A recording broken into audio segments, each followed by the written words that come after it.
दोस्तों नमस्कार। आप लोग कैसे हैं? आशा है कि आप लोग ठीक होंगे।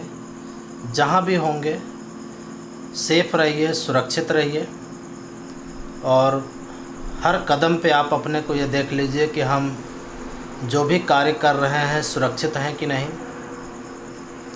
आज का न्यूज़ सुन कर के आत्मा बहुत दुखी है और आप लोग समझ गए होंगे हम किस बारे में बात कर रहे हैं। औरंगाबाद में 16 मज़दूर ट्रेन से जो हादसा हुआ, ऐसी घटना सुन करके आत्मा बहुत दुखी होती है। शायद ये प्लानिंग की कमी थी, कहीं न कहीं कोई न कोई ऐसी कमी है, चाहे हमारे सिस्टम की कमी माने या हमारी कमी है या हम सब लोगों की, ये सामूहिक रूप से एक तरह से मान लीजिए कि कलेक्टिव रिस्पॉन्सिबिलिटी बनती है कि कहीं न कहीं से हम हर किसी की हेल्प करें, मदद करें। और ऐसा पॉसिबल है। आप लोग देख भी रहे होंगे, आपके अगल बगल से लोग गुज़र रहे हैं, ट्रेन की पटरियों के किनारे किनारे चल रहे हैं, सड़कों से चल रहे हैं, साइकिल से चल रहे हैं, पैदल चल रहे हैं या रिक्शे से जा रहे हैं, जैसे भी जा रहे हैं। अगर आपको लगता है, कम से कम आप इतना पूछिए आपको कोई परेशानी है, कम से कम खाने पीने की परेशानी ना हो, कम से कम ऐसे लोगों को आप आगाह कर दीजिए कि वो सड़कों पे ना बैठें, सड़कों पे ना सोएं, सड़कों के किनारे से चलें। थोड़ा सा सुरक्षा बहुत ज़रूरी है। जहाँ तक हम लोगों की बात आती है, देखिए हम लोग खुद घरों में कैद हैं, घरों में बंद हैं अपने। बाहर जाने से भी डर लगता है। बात इस बात का डर लगता है कि कहीं पुलिस वाले हमारे ऊपर डंडे ना बरसाएं, गाड़ियां सीज ना कर दें, या जिस माध्यम से हम बाहर जा रहे हैं कि हमारे साथ कुछ भी घटना हो सकती है। क्योंकि लॉकडाउन में सब कुछ लॉकडाउन चल रहा है, तो हम लोग भी बाहर नहीं निकल पा रहे, किसी की हेल्प नहीं कर पा रहे। हम जैसे लोग भी, तमाम तरह के लोग होंगे जो मदद करना चाह रहे होंगे, ऐसे लोगों की वो भी नहीं कर पा रहे होंगे। बहुत लोगों के ऐसा न्यूज़ सुन करके जो दुखद घटना सुनी, वाकई में ईश्वर से हम यही प्रार्थना करेंगे कि उनके परिवार को इस सबसे बड़ी त्रासदी से उभरने के लिए, उस परिवार को इस त्रासदी से निकलने के लिए ईश्वर उन्हें शक्तियाँ प्रदान करें। बाकी इंसान के हाथ में सब कुछ नहीं है। बहुत सारी चीज़ें ईश्वर के से कंट्रोल होती हैं, लेकिन फिर भी हम लोगों का एक कलेक्टिव रिस्पॉन्सिबिलिटी बनती है कि लोगों को कम से कम सतर्क करें, लोगों की हेल्प करें, सहायता करें। जिस भी तरह की हेल्प चाहिए, मदद चाहिए, ऐसी हम लोगों को करनी चाहिए। अगर किसी को खाने की कमी है तो खाने दीजिए, किसी को चोट लगी है तो कम से कम दवाई दे दीजिए, पट्टियाँ दे दीजिए, या जिस भी चीज़ की ज़रूरत है उनकी हेल्प करें। जहाँ तक पब्लिक ट्रांसपोर्ट की बात है, पब्लिक ट्रांसपोर्ट ये सब चीज़ें सरकार के हाथ में है। हम जैसे आम लोगों के पास नहीं है। हम लोग इस बारे में कुछ नहीं कर सकते, ना हमारे अधिकार क्षेत्र में आता है। लेकिन फिर भी ऐसी घटनाएं सुन करके बहुत मैं अंतरात्मा से, मतलब पूरी तरह से बहुत दुखी हूँ। और कभी कभी मन बहुत ख़राब हो जाता है। दूसरी घटना हमने वहाँ की सुनी, विशाखापत्तनम की, जो गैस लीक हो गई। हम तो यही मानेंगे कि सिस्टम में कहीं न कहीं कमी है।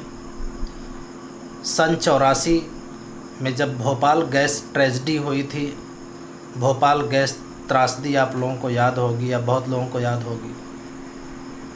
कई हज़ारों लोगों के साथ ऐसा बड़ा हादसा हुआ था। गैस लीक हुई थी, जहरीली गैस लीक हुई थी। ऐसा ही कुछ हादसा विशाखापत्तनम में भी हुआ।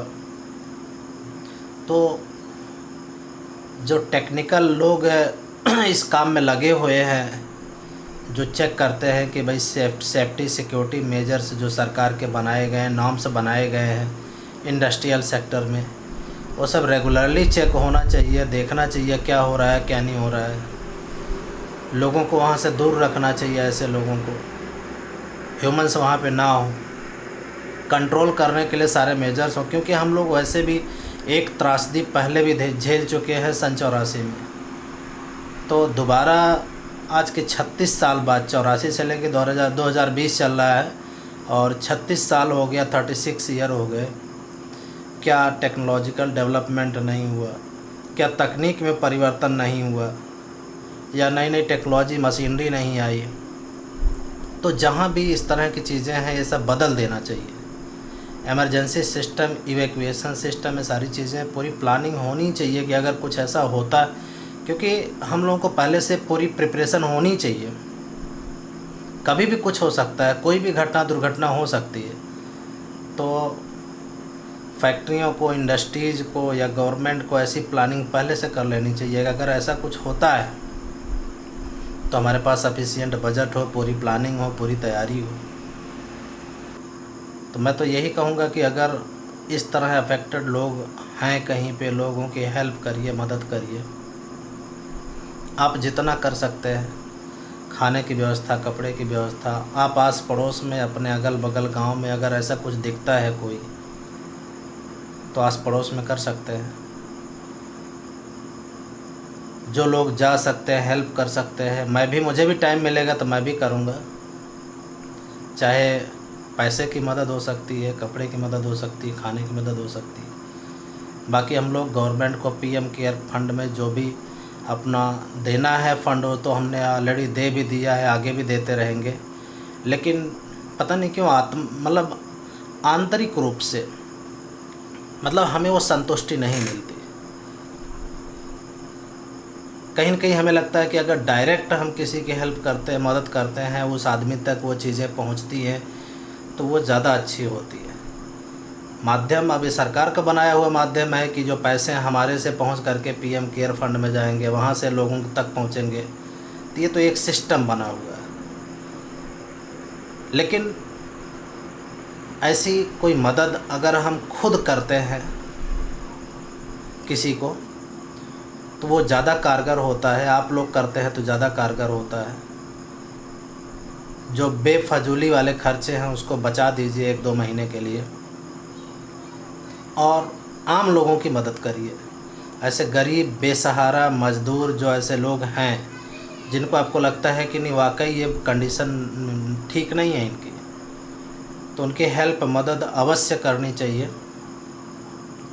मेरा तो यही मानना है कि हर आदमी भी अगर 2-2, 4-4 लोगों की हेल्प करेगा तो काफ़ी हेल्प हो जाएगी, काफ़ी मदद हो जाएगी। और मैं तो सरकार से ही आग्रह करूँगा कि जो लोग परेशान हो रहे हैं, जो लोग हताश हो रहे हैं, जो लोग समस्याओं में जूझ रहे हैं, ऐसे लोगों को जल्द से जल्द घर पहुंचा दिया जाए। अपने परिवार के साथ हो, कम से कम 2 रोटी उनके खेत होंगे, जो भी है घर पहुंचने के बाद थोड़ी तसल्ली हो जाती है। एक परिवार है, कोई न कोई गांव परिवार है, सब लोग आपस में जानते पहचानते हैं, तो इतनी समस्या नहीं होने वाली। लेकिन जब आदमी घर से बाहर रहता है तो तमाम समस्याओं का सामना करना पड़ता है। ऐसा भी सुनने में आ रहा है कि लोग जहाँ से गुजर रहे हैं, जिस गांव से होके जा रहे हैं, वो लोग भी घृणा कर रहे हैं। तो ऐसी कोई घृणा करने वाली बीमारी नहीं है। ऐसे हवा में उड़ करके नहीं पहुंच जाएगी। आप डिस्टेंस बना के रखिए, कम से कम 2 मीटर, 3 मीटर, 4 मीटर का डिस्टेंस बनाइए। हेल्प तो कर सकते हैं, मदद कर सकते हैं। किसी को बेवजह परेशान नहीं करें। पुलिस वालों से भी हम यही कहेंगे कि अगर हमारे दोस्त भी कई हैं, हमने भी उनसे कहा कि भाई देखो, गरीब है, बेसहारा है, लोग ऐसे परेशान हो रहे हैं, आप उनको बिल्कुल ना परेशान करना। जितने भी मेरे दोस्त हैं इन कामों में लगे हुए हैं, अधिकारी कर्मचारी जो भी लगे हुए हैं, मैं बार बार ये बात कहता हूँ कि कहीं गरीब आदमी को कोई परेशानी ना हो, तकलीफ़ ना हो। जितनी मदद हो सके उतनी मदद आप करें। ईश्वर से हम यही कामना करेंगे कि इस स्थिति से जल्दी निपटे, सब कुछ सही हो, सब लोग सुरक्षित घर पे पहुंच जाएं, कोरोना ख़त्म हो जाए, लॉकडाउन ख़त्म हो जाए और सब कुछ जो है, जो लोग भी परेशान हो रहे हैं बिजनेस को लेके, व्यापार को लेकर के या अपनी नौकरी को लेकर के, मजदूरी को लेकर के, सब कुछ फिर से अच्छे से चलने लगे। जितने जल्दी ये सब सही हो जाएगा उतने जल्दी जो है हम लोग रिकवर कर लेंगे और अर्थव्यवस्था भी पटरी पे चल पड़ेगी। तो इसी वार्तालाप के साथ आज का वीडियो कहीं ख़त्म करते हैं। जय हिंद, जय भारत।